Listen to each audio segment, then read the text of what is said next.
Hello dear once. இந்த Christmas சீசனில் Chris R secret friend அப்படிங்கிற ஒரு கேமை விளையாண்டு நீங்கள் கேள்விப்பட்டிருப்பீங்க.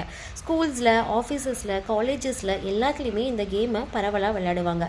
இந்த கேமோட ரூல் என்னென்னா, நம்மளோட சீக்ரெட் ஃப்ரெண்டை லாட் மூலமாக நம்ம செலக்ட் பண்ணுவோம். அந்த சீக்ரெட் ஃப்ரெண்டுக்கு டெய்லியும் குட்டி குட்டி டாஸ்க்கு, சின்ன சின்ன மெசேஜஸ் அண்ட் தென் குட்டி குட்டி கிஃப்ட்ஸ் ஷேர் பண்ணுவோம். பர்டிகுலர் நாளுக்கு அப்புறமா அவங்களுக்கு ஒரு பெரிய கிஃப்ட் கொடுத்து சர்ப்ரைஸ் பண்ணி அந்த கேமை என் பண்ணுவோம். இந்த கேம் ஆக்சுவலி ஒரு பாசிட்டிவ் வைபை க்ரியேட் பண்ணுற கேம் அப்படின்னு உங்களுக்கு தெரியுமா?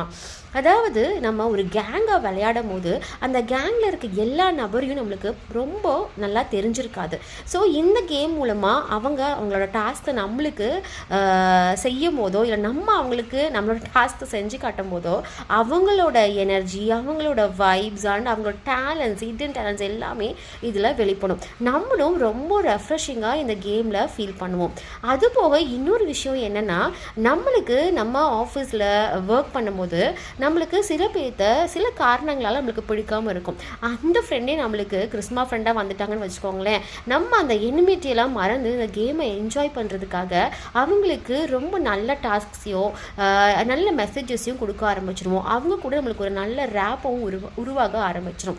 ஸோ அந்த இடத்துல ஒரு பாசிட்டிவான வைபை நம்ம ஃபீல் பண்ண ஆரம்பிப்போம். ஸோ இந்த இடத்துல நம்மளோட எனிமிட்டிஸும் மறைஞ்சிடும். ஸோ இந்த கேமை பொறுத்த வரைக்கும் இது ஒரு பாசிட்டிவான கேம். ஸோ நீங்களும் இந்த சீசனில் இந்த கேமை விளையாண்டு என்ஜாய் பண்ணுங்கள். தேங்க்யூ.